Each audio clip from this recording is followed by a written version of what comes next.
The title of the talk today is What's New? And that's kind of inspired by the fact that this is the first Sunday of 2025, and it seemed like it'd be an interesting topic to talk about what's new.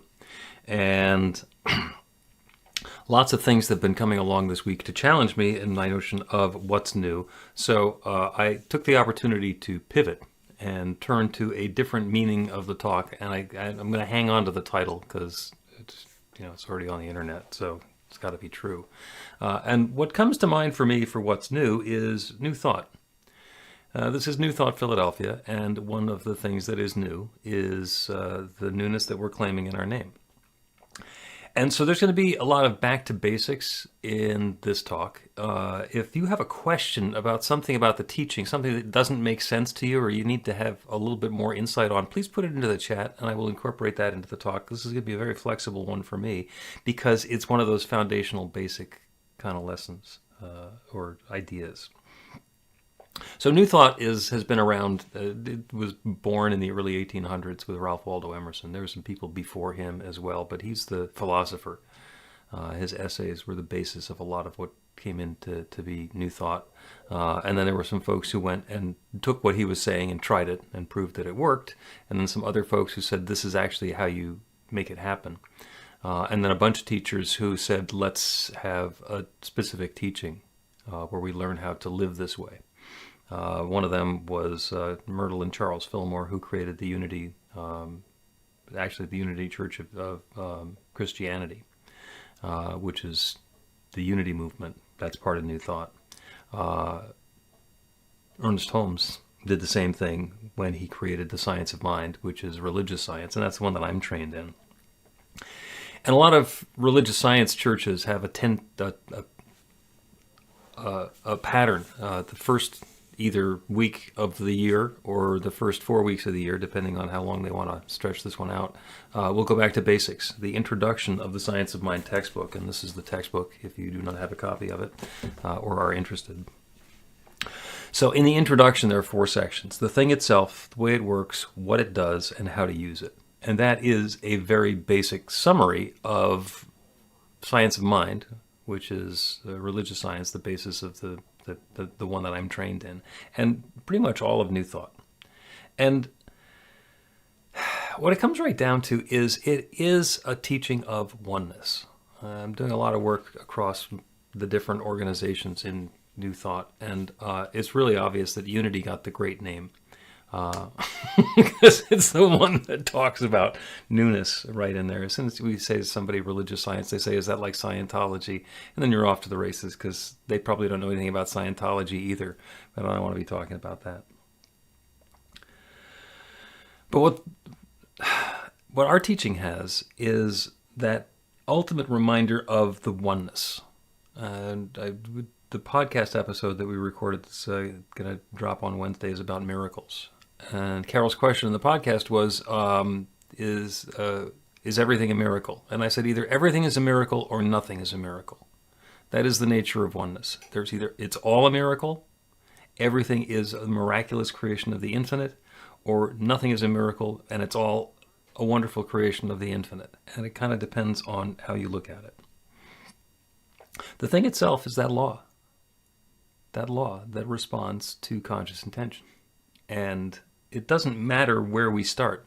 We can start with our spiritual awareness and our religious practices. I do this all the time. Go back to the beginning of everybody's scripture, your creation story. In the beginning there was darkness and void, and God said, let there be, and there was. And what was responding to the divine saying, let there be? Well, that was the law. And if we talk to the scientists, they say that in the beginning there was a singularity, one impossibly dense something, and it began, for whatever reason, to expand, explode, unfold, the Big Bang. And it's been doing that for 14.2 billion years. And there are descriptions and charts about exactly how that unfolding has happened. But in either case, we can trace our lineage back to the one. There's just one. There is that one source that continues to share and unfold, and if you are willing to go with the scientific term, evolve, as all of its creation. And oh, by the way, all of its creation includes me and you and all of us. Everything. It is not possible that everything is the divine presence of the infinite except you. and the 3 feet around you. It's either all that divine presence or none of it is. And since we got nothing else to go with, we're going to go with all of it is. The first sentence in the Science of Mind textbook, Ernest Holmes writes, we all look forward to the day when science and spirituality will walk together from the visible to the invisible. And that's happening a little bit. Some of the spiritual people don't think so. They think that the scientists are wrong. The scientists keep on getting smaller and smaller and deeper into the nature of reality. And we're well into quantum physics now. And what it's showing up in quantum physics is that the way things unfold is a matter of opinion. And that opinion is intention. So it is all, the scientists are now finding that it's driven by observation and by consciousness. So they're saying the same thing. And interestingly, if you believe everything that quantum physics says, then the universe works according to quantum physics. And if you don't believe any of it, or if you don't pay any attention to it, it still works the same way. It's still working whether you're paying attention or believing or not. So what that means for us is the reminder at the very essence that the answer is going to be yes. It's an infinitely creative universe. That creative law is responding to consciousness, and our consciousness is a creative force. So whatever it is that we are believing is what's showing up in the world around us. Sometimes it happens instantaneously, and it's an oh my gosh sort of a thing. And sometimes it's just the tendency of our thinking creating the tendency of our experiences, and they unfold that way. And if you knew that your thoughts are creating your experience, and there's an infinite law that's saying yes, would you be a little more intentional and specific about what you're asking for? Is it possible that if you knew the answer was going to be yes, you'd be more clear about the yes that you're looking for? Because that infinite creative power can create anything. I've had a bunch of friends, especially towards the end of last year, coming into this year, and the prayer was for clarity. And it seemed like a really good idea at the time. And several people have had the experience of realizing just exactly how the situation that they were in sucks. So, but that's the nature of clarity. You can be going along and being, involved in a problem and not notice that it's a problem. And then when you have clarity, suddenly there's the observation, this is no good. Maybe it's something that somebody's been doing to me. Maybe it's something I've been doing to myself. Maybe it's a pattern or a habit that I've gotten into that's really not helpful. And clarity points out exactly the nature of that difficulty or problem or challenge that I've been in. So is it good to pray for clarity? Well, yeah. What I have found is that when we pray for clarity, we also want to pray for guidance. Because if clarity is telling me that I'm lost in the woods, guidance is being able to find my way out. So do I want to just know that I'm lost? Probably not. Is there a way out? Of course there's a way out. It's an infinite universe. Of course there is a way out. So at the same time that I'm going to pray for clarity, I'm going to pray for guidance and an awareness of the steps, my next steps, to take me from where I am to where I want to be. And the law is going to say, yes, and the good begins to unfold. Sometimes right away. Sometimes you might need to make camp in the woods before you can figure out what the next steps are going to be. In which case, the next steps are making some shelter and building a fire. But when the guidance is there, the clarity of I'm lost in the woods becomes secondary or just an element of it, because now we have an idea of what we are going to do next in our lives. One of the big things that comes up a lot as people are getting into this teaching is, if I'm creating my life according to my beliefs, then does that mean that whatever is going on in my life is my fault? Am I to blame for what's happening in my life? Well, I wouldn't use the word blame. The answer is yes, but I wouldn't use the word blame. Because blame is a loaded word because it has a lot of negativity attached to it. If I want to create an explosion, people will think, An explosion is going to be bad. It's going to be destructive. It's going to ruin things. However, if I want that explosion because it's going to blast away a bit of rock that's blocking where the road is going to be, and now we can have a highway, then perhaps the explosion is a good thing. Are you to blame for the explosion that created the highway? That created the damage? Do we want to get away from the judgmental words like blame? So what do we use instead of blame? Well, we can use accountability. Because I am the result of all of my beliefs, and I'm accountable for whatever I've been believing. It is done unto you as you believe, and if you don't like the way that it's being done, then change the belief, and then the experience, the way that it's being done, gets to change. And that's the flip side of accountability, is authority. We are authoring our own lives. We are using that infinite creative power to create the next experience of newness that we're having. And we get to choose. We get to have that clarity. Oh, this has not been working for me the way that I want it to be working. We can have that guidance. This is something that I can do differently. This is the next step that I can take. This is how I can change my thinking, change my awareness, and bring something new into my life. We have both authority and accountability. And the answer is always going to be yes. If there's something that we don't want, if there's something that we fixate on that we think is going to be a problem, that terrifies us, that we really don't want to have happen, and that's what we spend our time on, worrying about and fearing, sorry, that's basically meets all the requirements of a prayer. Worry is a prayer for something that we don't want. It's having a belief and repeatedly putting attention into it and having an emotion behind it. And have you ever noticed that the things that you fear the most tend to show up? So maybe that's part of the clarity and the guidance, and the next steps is it's time to let go of that fear. It's time to put that away or deal with it somehow so that it's no longer going to be the causative factor controlling my life. It is always possible to make a change like that. It is always possible.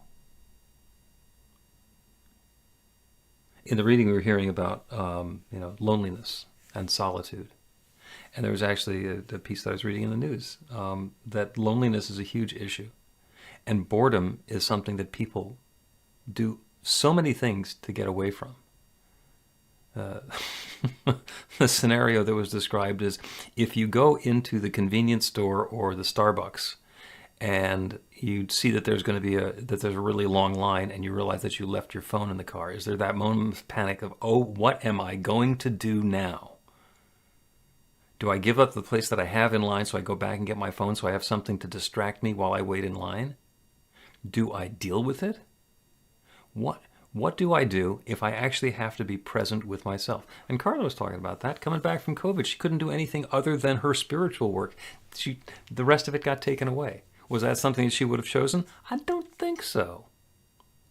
But once we do that letting go, that releasing, that opening, we acknowledge that we don't need to be entertained or captivated or occupied every minute.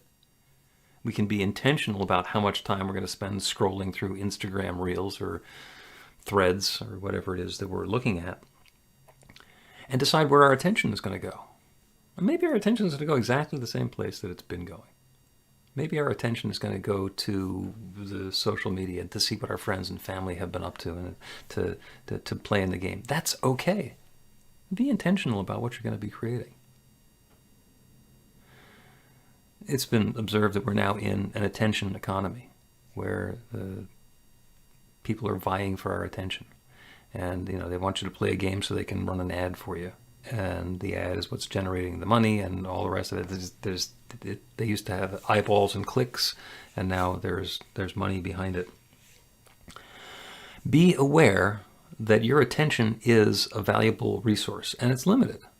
There's only so much attention that you have. There's only so many things you can focus yourself on in a given period of time. When I was growing up, the instruction were pay attention. Bill, you need to pay attention. And I know exactly what they were meaning. But now that has an even richer meaning because that's what we're paying with. We are paying with our attention. We have a certain amount of attention, and when somebody's giving you something for free or giving you something that has a distraction built into it, we are paying attention. We are paying with our attention. And make it be an investment of your attention. what's the return on that investment going to be? You know, if you're scrolling through Instagram and you have some joy out of that, understand how much joy you're getting from that. Understand how much time and attention you're putting into it. Is it worth it? And if it is, great. And if it's not, then there's the clarity and the guidance and the next step. Okay, I'm going to do something different. Instead of doing 3 hours of playing the game, I'm going to spend a half an hour playing the game and then see what happens. We are creating our own experience, a step at a time, a bit at a time. Ernest Holmes, at the end of his life, said that he had spent a lot of time talking about the law and not as much time as he wanted to speaking about love. The last thing that he says in one of those chapters in the beginning is, love points the way and the law makes the way possible. The law is the one that is saying yes. And love is what created everything, including the law. In the beginning, there was darkness and void. And God said, let there be. And the only thing that the law had to respond with was the substance that was already there, which is God itself. This entire universe is the divine sharing its very substance and energy and intelligence as everything that exists everywhere. And that includes each of us. So that infinite intelligence, that divine love, that act of creativity, of sharing self, that is the ultimate act of love. And that love is indwelling. It is the truth, the center, and the circumference of everything that we are and everything that we do. And the law works. The law always works. Interestingly, the law works whether you believe consciously that the law works or not, because it's the law. And it's going to work. And as we acknowledge and understand and take accountability for the way that we are creating with the law, we get to create something fabulous. Because each of us is the author of our experience, and we get to choose what we're going to write next. So write yourself a good story. Thrive in 2025 and bring something wonderful into your life, because you deserve it. So it is.